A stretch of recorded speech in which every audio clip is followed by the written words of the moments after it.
নমস্কার, আমি শিল্পা বলছি।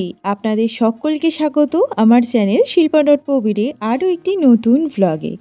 আশা করি আপনারা সকলে ভীষণ ভালো আছেন আর সুস্থ আছেন, আর আমরাও কিন্তু বেশ ভালো আছি।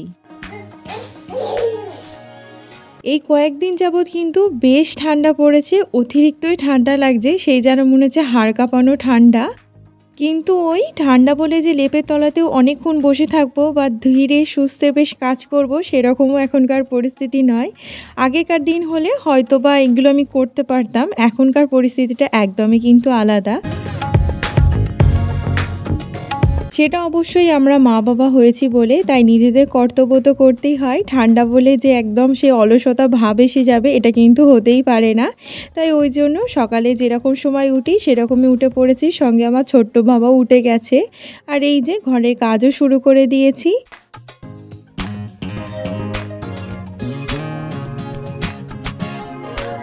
আমরা কিন্তু অনেক সময়ই অভিযোগ করে থাকি যে আমরা সকাল সকাল উঠি, এত ঠান্ডার মধ্যেও এত কাজ করি, কিন্তু আমরা কিন্তু এই জিনিসটা একদমই ভাবি না যে আমাদের কর্তামশাইরাও কিন্তু সকাল সকাল ওঠে, তারাও কাজে যায়, তাদের দিকটা আর ভেবেই দেখা হয় না। নিজেদের কাজকর্ম কথাবার্তা নিয়ে এতটাই ব্যস্ত, শুধু যেন অভিযোগের পাহাড়, এই করি সেই করি, শুধুই যেন আমাদের মধ্যে চলতে থাকে। আমি একদম সেরা, আমিই যেন সব কিছু করি, কিন্তু সেও করে, তার কথাটা আর আমাদের ভেবেও দেখা হয় না। তো যাই হোক, যখন মা বাবা হয়ে গেছি তাই কর্তব্য তো করতেই হবে, এটাই কিন্তু মোদ্দা কথা।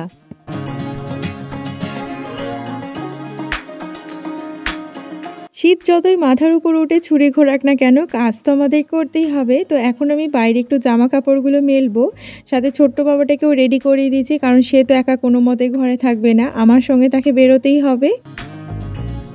যতই বাচ্চাদের গরম জামা কাপড় পরানো হোক না কেন, শীতের এই ঠান্ডা হাওয়াটা একটু গায়ে লাগলে কিন্তু সর্দি হওয়ার চান্স অনেক বেশি থাকে।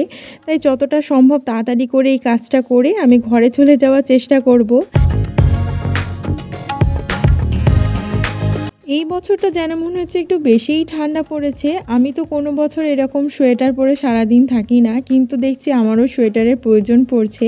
কিন্তু আমার ছোট্ট বাবাটিকে দেখে আপনি বুঝতেই পারবে না যে বেশ ঠান্ডা ঠান্ডা ঠান্ডা হাওয়া দিচ্ছে, তার মধ্যেই কিন্তু খেলতে ব্যস্ত। বাসি কাজের কিছুটা অংশ আমি সেরে ফেলেছি, আর কিছুটা সারা হয়নি, তো ওই দিকটা আমি পরে যাবো। তার আগে ভাবলাম একটুখানি জলখাবারটা বসিয়ে নিই, কারণ এই রান্নাটা একটু সময় লাগে। তাই সবার প্রথমেই আর কি ঘুগনির মটরটাকে আমি সিদ্ধ বসিয়ে দিয়েছি। আর এদিকে একটা কড়াইতে সর্ষের তেল দিয়েছি, তাতে তেজপাতা, শুকনো লঙ্কার গোটা জিরে ফোড়ন দিয়ে আলুটাকে ভেজে নেব।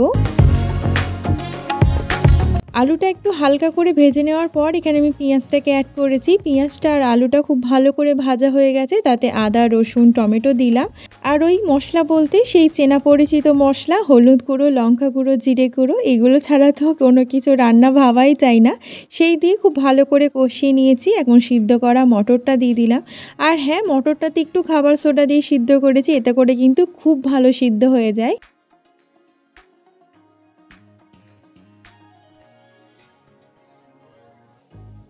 কর্তামশাই, আমার বোন, তাদেরকে আমি খেতে দিয়ে দিয়েছি, আর ছোট্ট বাবাটিকেও আমি খাইয়ে এসেছি। এখন আমার খাওয়ার পালা।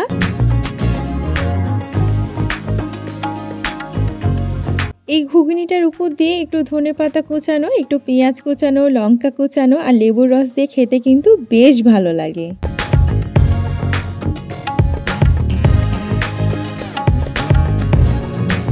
ঘুগনির সাথে একটু মুড়ি নিয়ে নিয়েছি, তো আজকে সকালে জলখাবার ঘুগনি আর মুড়ি। শীতকালে তো একটাই কষ্ট, একটু জল ঘাটাঘাটিটা একটু কষ্ট লাগে। প্রথমবার একটু কষ্ট হয়, তারপর যখন জলটা ঘাঁটতে ঘাঁটতে একদম হাতটা সয়ে যায়, তখন আর কিন্তু সেরকম কিছু মনে হয় না। ওদিকে এক পাহাড় জামা কাপড় ভিজানো আছে, খাওয়া দাওয়া সেরে সেগুলো আবার কেচে ফেলবো। রোদে তো ছিটাফোটাটা কোনিও নেই, ছোট্ট বাবাটা জামা কাপড় তো কাচতেই হয়, যে রেখে দেবো তারও কোনো উপায় নেই। জমতে জমতে আবার এতই হয়ে যাবে, সেগুলো আবার একদিনে কাচা যেন বেশ কষ্টকর একটা ব্যাপার। তাই রোদ উঠুক না উঠুক, আমার কাচার কর্তব্য আমি কেচেই দিয়েছি।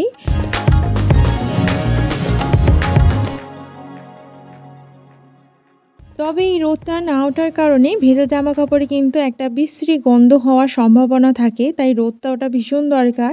কিন্তু আজ তো দেখে মনে হচ্ছে না রোদ উঠবে বলে।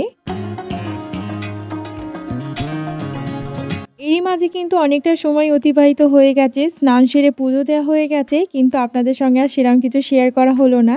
আসলে বৃহস্পতিবারে পুজোতে অনেকটাই সময় লাগে, ক্যামেরা নিয়ে ক্যাপচার করাটা সবসময় সম্ভব হয় না।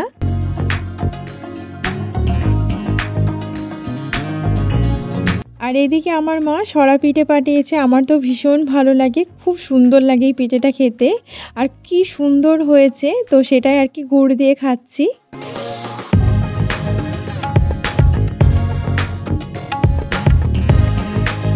ওইদিকে সমস্ত কাজ সেরে চলে এসেছি রান্নাঘরে, তো দুপুরে রান্না বান্না বসিয়ে দিচ্ছি।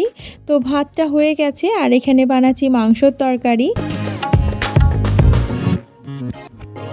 বিশেষ কিছু আহামরি কিন্তু রান্না নয়, ওই সাধারণ মাংসর তরকারি। এটাতে একটু স্পেশাল আমার কাছে এই জন্য লাগে, এটাতে আমি একটু কাজু বাদাম দিই, খেতে কিন্তু বেশ একটা আলাদা স্বাদ আসে।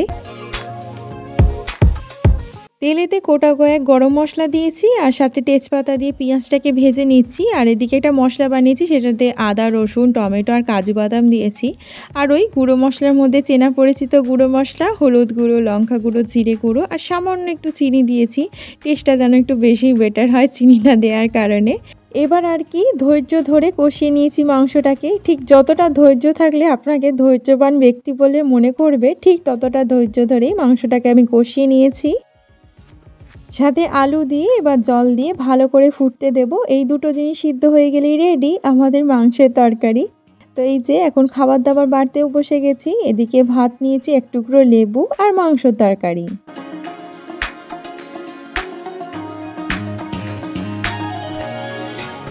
কর্তামশাইকে আগেই দিয়েছি, সে খাওয়া দাওয়া সেরে তাড়াহুড়ো করেই আবার কাজে বেরিয়ে যাবে। আর ওইদিকে আমার বোন খাচ্ছে, আর ছোট্ট বাবাটাকে তো খাওয়ানো হয়েই গেছে। তারপর আমি নিজেও খেতে বসে গেছি।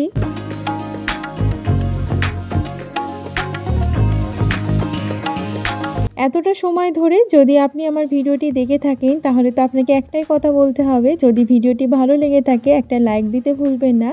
আর যদি খুবই ভালো লেগে থাকে তাহলে তো আপনাকে একটাই অনুরোধ করব, আমার চ্যানেলটিকে প্লিজ সাবস্ক্রাইব করে নেবেন। অসংখ্য ধন্যবাদ এই ভিডিওটি দেখার জন্যে।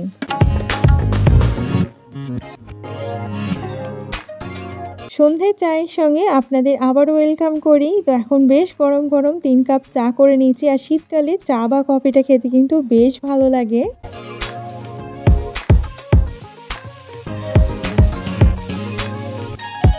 সন্ধেবাদি দিয়ে কিন্তু চা খেতে বসেছি, ওদিকের কাজও সেরে নিচ্ছি। মাঝে মাঝে কিন্তু অনেকটা সময় কেটে যাচ্ছে, আপনারা হয়তো বুঝতেও পারছেন না। আর শীতকালে কিন্তু একটু অলসতা আসে, সেই অলসতাকে কিন্তু কাটিয়েই আমাদের যে কোনো কাজ করতে হয়। মনে হয় এই লেপের মধ্যেই থাকি, বেশ ভালো লাগে, কিন্তু ওই কাজ তো করতেই হবে।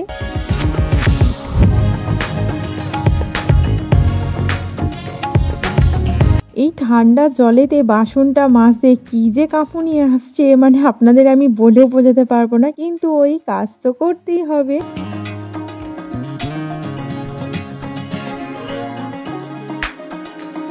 এই সমস্ত বাসনগুলো মেজে নিয়ে আবার একটা রান্না করব, যেটা কিন্তু আমার ভীষণ প্রিয়। আজকে রাত্রিরের খাবারে কিন্তু পিঠে থাকছে, সেটা কিন্তু আমার ভীষণ প্রিয়। আজকে আমি বানাচ্ছি দুধ পুলি পিঠে। তো এখানে পাউডার দুধটা একটু ঘন করে নিয়েছি, সাথে দিয়েছি মাখা সন্দেশ। একটু আগেই মাখা সন্দেশটা আমি বানিয়েছি, আপনারা চাইলে শর্ট ভিডিওতে দেখে নিতে পারেন। সাথে একটু চালের গুঁড়ো দিয়েছি, একটু চিনি দিয়েছি, আর এটার মধ্যে কিন্তু সুজিও দেওয়া যেতে পারে। দিয়ে আমি পুরটা তৈরি করে নিয়েছি। আর এখন এই যে গরম জলেতে একটু নুন দিয়ে চালের গুঁড়োটাকে দিয়ে একটু মিনিট 5 নেড়ে ছেড়ে নেব, এতে করে বেশ কুড়িটা আঠালো হয়ে যায়।